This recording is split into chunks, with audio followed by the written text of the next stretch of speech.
Hi, it's Rachel. In this video, we will be reviewing when to use a group versus a subgroup.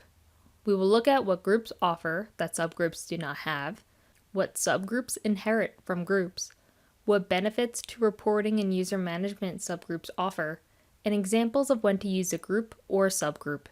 Our review will start by looking at groups.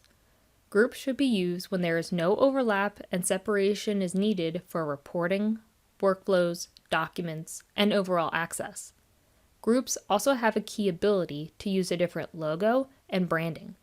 This will help if you need to work with separate business entities that are different from one another.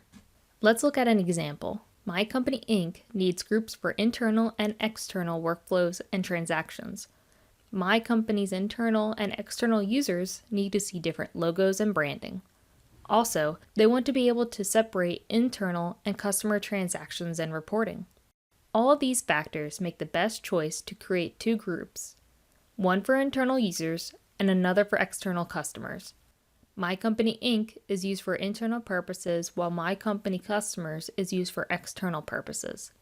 They could make My Company Customers a subgroup of My Company Inc., but there would be a lack of overlapping usage. Customer workflows and reporting would then be included in other internal reporting, and the logo would have to be the same for the parent group. These are all the reasons why making My Company Customers a subgroup of My Company Inc. would not work. Next, we will review subgroups. Subgroups are helpful for organizing users, departments, businesses, and/or sales units that are in the same organization but want reporting separation. Subgroups should be used when you want to share common resources across a group while still separating transaction reports visibility. Items that can be shared from groups to subgroups include document templates, content sets, email templates, brands, workflows, and web forms. It is worth noting that subgroups can create their own workflows and web forms, but all other items need to be created by the parent group as they will not have access to them. It is important to note who can access subgroups. Users that are created within the primary group will automatically get those same permissions to any subgroups in that primary group, meaning that any user in the primary group will have the same level of permissions and access to any subgroups under the primary group. For example, if a user has permissions to view transactions, documents, and reports in the primary group, they will also have the same permissions and access in the subgroup. Subgroups inherit certain items from their parent group. Subgroups will automatically inherit the logo from the parent group. They will also inherit any multi-factor authentication settings, such as enabling a custom multi-factor authentication email. However, there are certain items that the subgroup will inherit only if it is not defined in the subgroup. These items include owner email address, session expiration, user password change, lockout system-wide administrators, privacy policy, and user experience. Reporting, as mentioned before, can be helpful with subgroups as you can separate the transactions from each group.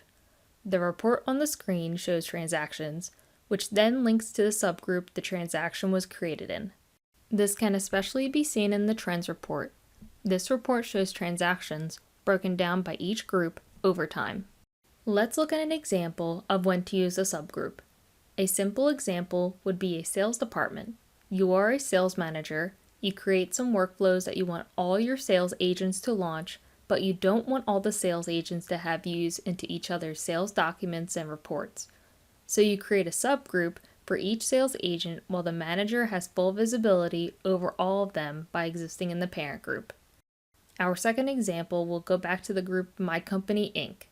This group is for internal usage. The company needs to create groups for marketing, accounting, and HR while allowing management to have access and insight into each group. These departments have some overlap such as a logo, branding, email templates, content sets, and more that they would use across each department. They will also have some items that they will keep separately, such as particular workflows and web forms.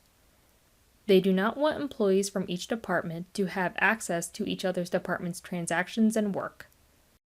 These factors allow us to determine that each department should have their own subgroup under the My Company Inc. group.